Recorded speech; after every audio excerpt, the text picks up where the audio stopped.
रविकांत जी, हम आपसे जानना चाहेंगे कि अभी ये दिल्ली बॉर्डर पे गाजीपुर में जो हमारे आपके आज़ाद जी वहाँ पर गए हैं किसानों के समर्थन के लिए, उन्होंने क्या कहा, कैसे कहा, जरा बताएंगे कुछ विस्तार से। मैं सभी देशवासियों को सबसे पहले नमस्कार, जय भीम, अस्सलाम वालेकुम।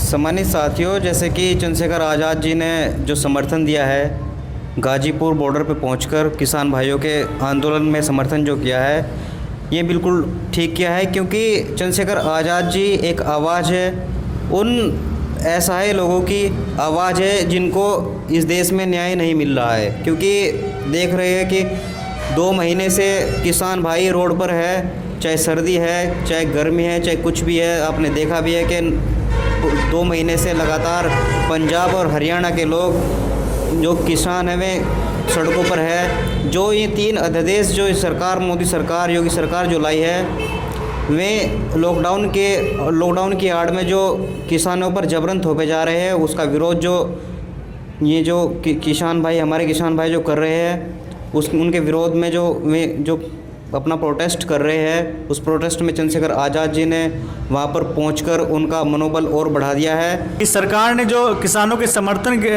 किसानों के हित के लिए जो अध्यादेश लागू किया है, वो किसानों के लिए क्या है, लेकिन इसमें किसानों को क्या नुकसान है? आपका मोदी सरकार तो बोल रही है अपना अध्यादेश वापस नहीं लेगी, अपना जो कानून बनाया है। देखिए साथियों, अगर ये जो कानून पारित इन्होंने किए हैं, ये अध्यादेश जो इन्होंने पारित किए हैं, अगर ये किसानों के हित में होती तो मैं बता दूं आपको कि क्यों किसान भाई आज रोड पर है, क्यों। अगर मेरे पक्ष में कोई बात रखी जाएगी तो मैं उसका विरोध कैसे करूंगा। सम्मानित साथियों, ये आज जैसे दिन प्रतिदिन ये जो सरकार है, ये प्राइवेटाइजेशन कर रही है, निजीकरण कर रही है। आप देख लीजिए, रेलवे में निजीकरण कर दिया है, बिजली विभाग में, सरकारी नौकरियों में निजीकरण कर दिया है, ITI भी निजीकरण कर दी गई है। तो इसी तरह जो हमारे किसान भाई था, उनकी जो भूमि है, उनकी ज़मीन है, जो जहाँ से ये किसान भाई इस देश की जनता को अन्न देते हैं, जो अन्नदाता है, उनकी भी ज़मीन को ये इसी तरह प्राइवेटाइजेशन कर रहे हैं, निजीकरण करना चाह रहे हैं। तो इसमें आज़ाद जी का क्या वो है, हमारे आज़ाद जी जो है किसानों के लिए क्या समर्थन करेंगे, कुछ बताएंगे आप? देखिए साथियों, सरकार बीजेपी की है और ये सबको पता है कि जिसकी सत्ता होती है वो व्यक्ति ही कानून बनाता है और बदलता है। लेकिन साथियों, ये जो जिस मंशा से ये लोग, बीजेपी के लोग जो जिस मंशा से कानून बना रहे हैं और बदल रहे हैं, ये सरासर एक लोकतंत्र की हत्या है, लोकतंत्र की हत्या है, उसका हनन है। और इस देश के संविधान में, भारत के संविधान में, इस पवित्र ग्रंथ में लिखा गया है कि ये देश लोकतंत्र से चलता है, लोकतांत्रिक देश है ये। लेकिन ये लोग, बीजेपी के लोग, इस देश में संविधान को ख़त्म करना चाहते हैं, ये जरिया चाहे कुछ भी हो। जब किसान भाई नहीं चाहते इस अध्यादेश को, तो ये क्यों इन पर जबरन थोप रहे हैं? लेकिन ये सरकार तो किसानों के हित के लिए किया है, ये अध्यादेश जो लागू किया है। देखिएगा, अगर किसान भाइयों के हित में होती तो आज से पहले न जाने कितने किसान भाइयों ने अपनी खुद आत्महत्या की है, यहाँ तक कि अपने परिवारों के साथ साथ आत्महत्या की है। तो अगर ये किसानों के हित में ये कानून होता तो जाहिर सी बात है किसान भाई रोड पे नहीं आते। चलिए, अच्छा, मैं आपसे ये भी पूछना चाहूँगा, क्या अभी आगामी जो जिला पंचायत चुनाव होने वाले हैं, क्या इसमें आप अपना कैंडिडेट खड़ा करेंगे? देखिएगा, चंद्रशेखर आज़ाद जी ने जो पार्टी बनाई है, वो राजनीतिक पार्टी जो बनाई है, आज़ाद समाज पार्टी, काशीराम जो बनाई है, वो राजनीति के लिए ही। क्योंकि अगर हम लोग राजनीति में सक्षम होंगे तो हम प्रत्येक रूप से प्रत्येक व्यक्ति की लड़ाई लड़ सकते हैं। तो इसीलिए आपने देखा भी है कि बिहार में भी चुनाव चले हैं, वहाँ अच्छा हमारा जो रुझान रहा वो बहुत अच्छा रहा।